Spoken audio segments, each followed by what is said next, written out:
जय जय श्री राधे।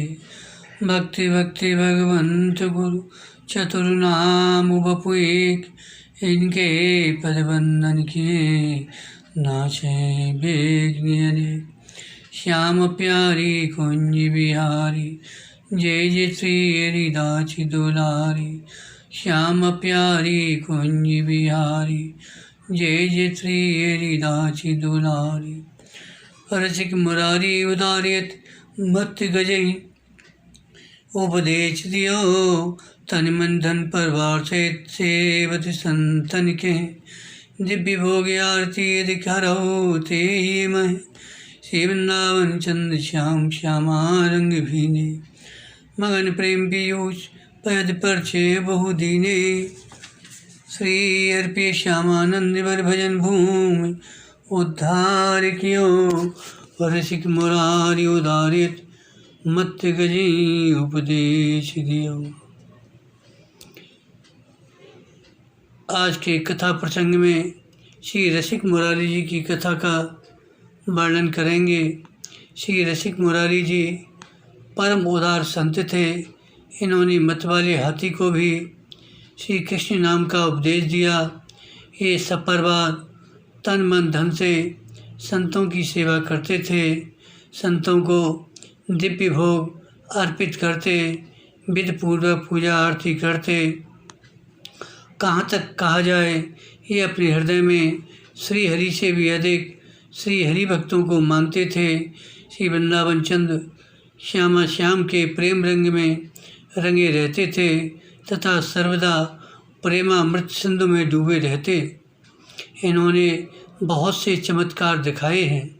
श्री भगवान के परम प्यारे सद्गुरुदेव वर्य श्री श्यामानंद जी को की संत सेवा की साधनभूत भूमि को यवन नवाब के चंगुल से मुक्त कराकर आपने अपनी अद्भुत भक्ति का परिचय दिया। और रसिक मुरारी साधु सेवा भी विस्तार किया, पावे कौन पारी रीति भांति कुछ न्यारिये। संत चरणामृत के माट गृह भरे रहे, ताई को प्रणाम पूजा कर और उधारिये। आवे हरिदास तेने देते शुकुरास, जीव एक न प्रकाश सके थके सो विचारिये। करें गुरु सबले दिन मान समय को, द्वादश दिवस जन घटा लगी प्यारी। श्री रसिक मुरारी जी की संतों के चरणामृत में बड़ी निष्ठा थी। अतः बड़े भावपूर्वक मटकों में भर भर कर संत चरणामृत रखते थे। उसकी पूजा आरती दंडवत प्रणाम करते।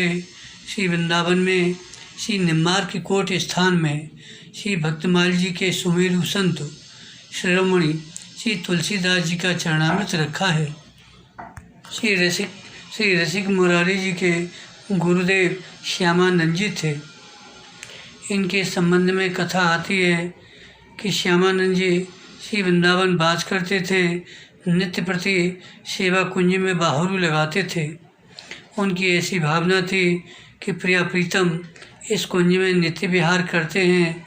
अतः बाहुरू सोहनी सेवा करते समय बड़े गौर से वहाँ की भूमि को देखने में कभी श्री प्रिया जी के श्री चरण चिन्हों के दर्शन हो जाते, कभी ठाकुर जी के, कभी श्री युगल के गलवैयाँ देकर चलने के समय के चरण चिन्हों के दर्शन होते। इस प्रकार नित्य उल्लास में भरे हुए बड़े ही अनुरागपूर्वक सेवा कुंज में सोहनी सेवा करते। इनके भाव पर रीझ कर श्री प्रियाजू की इन्हें दर्शन देने की इच्छा हुई, पर आचार्य रूपा सखियों की जब तक अनुकूलता प्राप्त नहीं होती तब तक श्री जी का साक्षात्कार नहीं होता, ऐसी मर्यादा है। अतः अनुग्रहमयी श्री जी ने उन्हें सखियों की अनुकूलता प्राप्त कराकर दर्शन देने की एक युक्ति विचारी। वह यह थी कि एक दिन उन्होंने जानबूझकर अपने एक पाम का नूपुर सेवा कुंज में गिरा दिया। वह प्रातःकाल बाहरू लगाते समय श्री श्यामानंद जी को मिला। उन्होंने उसे अपने साफ़ी के छोर में बांध लिया और साफ़ी को सिर पर बांध लिया। सोचे कि किसी बड़े घर की बहू बेटी का गिर गया होगा, कि खोजने आएगा तो दे दूंगा। उधर जब ललिता जी प्रियाजू के आभूषणों की संभाल करने लगीं तो पता चला एक पाम का नूपुर नहीं। तब वह उसकी खोज करने सेवा कुंज आईं। पहले तो उन्होंने स्वयं इधर उधर खोज की, परंतु जब नहीं मिला तो उन्होंने ध्यान द्वारा देखा तो समझ में आया वह नूपुर इन्हीं बूढ़े बाबा को मिला है। फिर उन्होंने विचार किया, यदि मैं जाकर नूपुर मांगती हूँ तो बात बढ़ जाएगी, अपने रूप में जाकर नूपुर मांगती हूँ तो बात बढ़ जाएगी। बाबा जी कहने लगेंगे कि अपनी स्वामी का दर्शन कराओ, स्वामी का दर्शन कराओ, तब दूंगा। अतः उन्होंने क्या किया, एक वृद्धा का रूप धारण करके श्यामानंद जी के पास आई। बोली, बाबा जी आपको कोई नूपुर तो नहीं मिला है? यदि मिला हो तो मुझे दे दीजिए, वह मेरी बहू का नूपुर है। उन्होंने कहा, मिला तो है पर तुम्हें नहीं दूंगा, जिसका नूपुर है उसी को दूंगा। उसके एक पाम का नूपुर देखकर उससे इसे मिलाऊंगा, जब मिल जाएगा तो मैं उसे शहर से दे दूंगा। यदि मैं तुमको दे दूं और थोड़ी देर में कोई और बहू वाली आवे कहने लगे वह मेरी बहू का नूपुर है, तो मैं क्या जवाब दूंगा? ललिता जी मांग मांग कर हार गईं, परंतु इन्होंने नहीं दिया। तब जाकर इन्होंने प्रिया जी से सब बात कही। श्री जी ने कहा, अरे सखी तब तो चलना ही होगा। इन्होंने बहुत दिन तक मेरे कुंज की सोहनी सेवा की है, अतः आज चल के इन्हें दर्शन भी दे दूं और अपना नूपुर भी मांग लाऊं। फिर तो श्री जी ने श्यामानंद जी को साक्षात दर्शन दिया।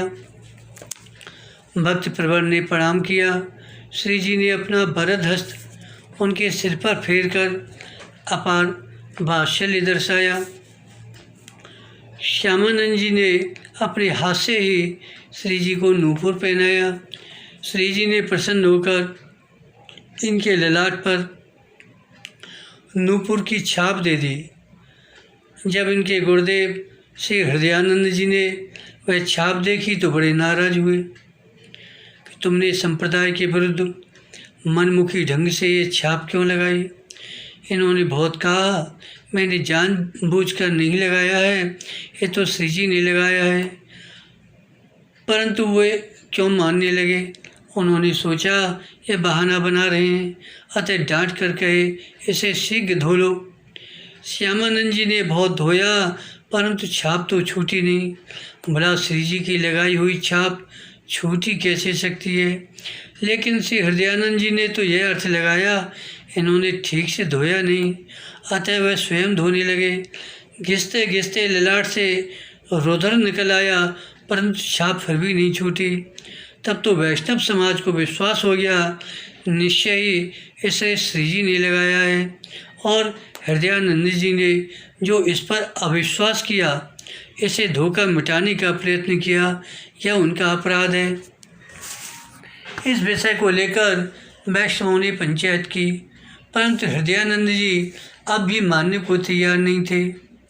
तब श्री जी ने भगवान के प्रिय सखा सुबल से कहा, यदि मैं आपके परकर में से किसी एक को अपनी सखी मंडल में सम्मिलित कर लूं तो आपको कोई ऐतराज़ तो नहीं है? सुबल ने कहा, भला इसमें मुझे क्या ऐतराज़ होगा, मेरे लिए तो जैसे ठाकुर जी वैसे आप। तब श्री जी ने कहा, मैंने श्यामानंद जी को अपने नूपुर की छाप देकर अपने परकर में मिला लिया है, तुम जाकर इस बात की साक्षी दे आओ। श्यामानंद जी सुबल सखा के भाव में पगे रहते थे, अतः श्री जी ने सुबल को ही भेजा। सुबल ने तमाल वृक्ष की ओर से अदृश्य रूप से आकर साक्षी दी, ये बात सत्य है, इन्हें छाप श्री जी ने ही लगाई है। यह आकाशवाणी सुनकर श्री हृदयानंद जी भी, जो इस बात को नहीं मानते थे, मान गए। श्री हृदयानंद जी का अपराध प्रमाणित हो गया, अतः वैष्णवों ने उन पर दंड लगाया कि इसके प्रायश्चित में इन्हें 12 दिन तक कथा कीर्तन सत्संग भोज भंडारे आदि द्वारा संतों की सेवा करनी पड़ेगी। उसका नाम संत वैष्णवों ने दंडोत्सव रखा। श्यामानंद जी ने तत्काल पंचों के समक्ष खड़े होकर हाथ जोड़कर कहा, पंचों, मेरे श्री गुरुदेव के लिए जो कुछ करने का आदेश हुआ है वह मैं करूँगा। मेरे धन्य भाग्य जो इसी बहाने से संत सेवा कथा कीर्तन आदि का सहयोग प्राप्त हुआ। संतों ने स्वीकृति दे दी। फिर तो श्यामानंद जी ने बड़े ही समारोह के साथ 12 दिन तक वह उत्सव मनाया। उसमें बड़ा आनंद मिला। अतः यद्यपि वह दंड एक ही बार के लिए था, परंतु इन्होंने तो उसे प्रतिवर्ष मनाने का निश्चय किया। अपने निश्चय के अनुसार आजीवन वह दंडोत्सव मनाते रहे। इनके तिरोधान के बाद इनके सुयोग्य शिष्य श्री रसिक मुरारी जी, जिनका यह चरित्र वर्णन कर रहे हैं, वह उत्सव बड़े समारोह के साथ करते थे। इसलिए प्रियादास जी ने अपने छप्पे में कहा, करें गुरु उत्सव। 12 दिन तक भक्तों की भीड़ लगी रहती थी, जो देखने में अत्यंत ही प्रिय लगती थी। संत चरणामृत को ले हो जाए की भात जी की भात, जानवी को दास ले पठायो है। आन के बखान कियो लियो सब साधुन को, पान कर बोले जो सब आदि नहीं आयो है। जिते सभाजन कही चाखो देह मन, को मेहमान जाने कन जानी छोड़ आयो है। पूछी कही कोड़ी एक रहो आनो ले आयो पियो, दियो सुख उपाय नीरी ढर कायो है। एक दिन श्री रसिक मुरारी जी के यहाँ भंडारे में बहुत से संत प्रसाद पा रहे थे। आपने एक शिष्य का संतों के प्रति हृदय का भाव जानने के लिए उसे आज्ञा देकर भेजा कि जाकर संतों का चरणामृत अच्छी प्रकार से ले आओ। उसने लाकर कहा कि मैं सब साधुओं का चरणामृत ले आया। रसिक मुरारी जी चरणामृत पान करके बोले, क्या कारण है कि चरणामृत में पहले जैसा स्वाद नहीं है? परंतु फिर वहाँ समाज में जितने लोग उपस्थित थे उनसे बोले, आप लोग भी मन को एकाग्र कर पान करो, देखो पहले जैसा स्वाद आता है। परंतु वे बेचारे तो संत चरणामृत की अनंत महिमा में से कण मात्र भी नहीं जानते थे, अतः वे भला क्या स्वाद बतावें। आपने निश्चय करके जान लिया यह किसी संत का चरणामृत लेने से छोड़ आया है, अतः जोर देकर पूछे, सही बताओ तुमने किसी संत को छोड़ा तो नहीं है? तब शिष्य ने कहा, एक कोढ़ी संत थे, मैंने उन्हीं का चरणामृत नहीं लिया। आपने कहा, जाओ उसका भी ले आओ। तब शिष्य उनका भी चरणामृत ले आया, तो आपने स्वयं पान किया, दूसरों को भी दिया। आपको वह चरणामृत पीने से अपार सुख मिला। आपके नेत्रों से प्रेमाश्रु बह चले। वस्तु कोढ़ी संत का रूप धारण करके ठाकुर जी ही रसिक मुरारी जी की संत चरणामृत निष्ठा की परीक्षा लेने आए थे। रसिक मुरारी जी ने कहा, आनो, क्योंकि संत तो साक्षात भगवत स्वरूप होते हैं। तो जब भगवान दिव्य होते हैं तो संत भी दिव्य होते हैं। जब संत दिव्य होते हैं तो उनका रोग भी दिव्य होता है। फिर उनके चरणामृत से घृणा कैसी? पुनः किसी प्रकार व्याधि हो जाने से संत की महिमा में कुछ अंतर नहीं होता। वर्णन आता है कि रसिक मुरारी जी ने उन संत का चरणामृत स्वयं पिया और अन्यों को भी दिया। कहते हैं एक कोढ़ी को वह चरणामृत पिलाए तो वह तत्काल निरोग हो गया। एक बीमार बालक को पिलाए तो उसकी बीमारी दूर हो गई। आपके द्वारा चरणामृत के बहुत से चमत्कार देखे गए हैं। एक बार एक बालक को काले नाग ने डस लिया तो आपने संतों का ही चरणामृत पिलाकर उसे अच्छा कर दिया। एक ब्राह्मणी आपकी शिष्या थी, उसका पुत्र भी किसी असाध्य रोग से पीड़ित था। वह हार कर आपके पास अपने पुत्र को लाई।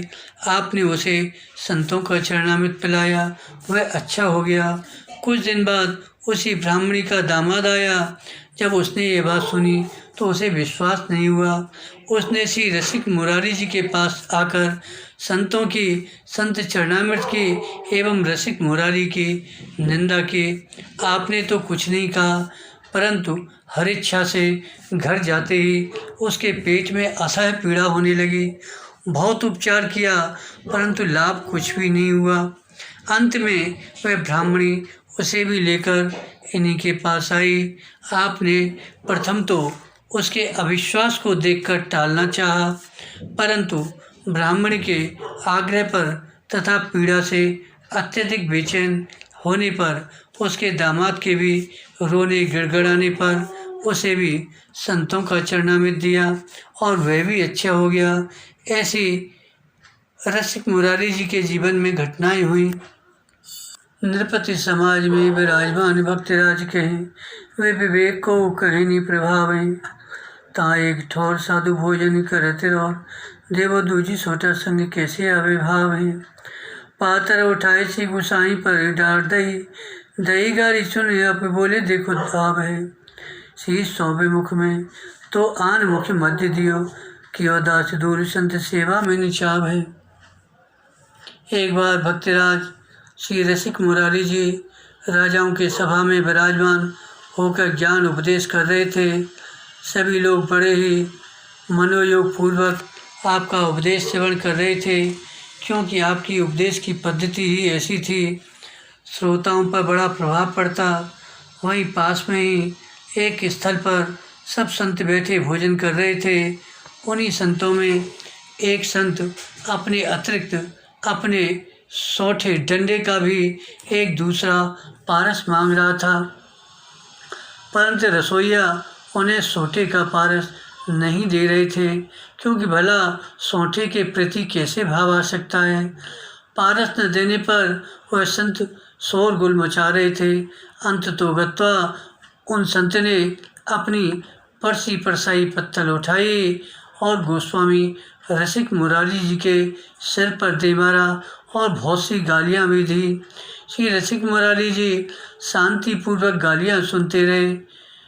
फिर अवसर देखकर बोले, अहो मैं संतों की शीत प्रसादी से विमुख था, तो संत ने स्वयं कृपा करके लाकर मेरे मुख में ही डाल दिया।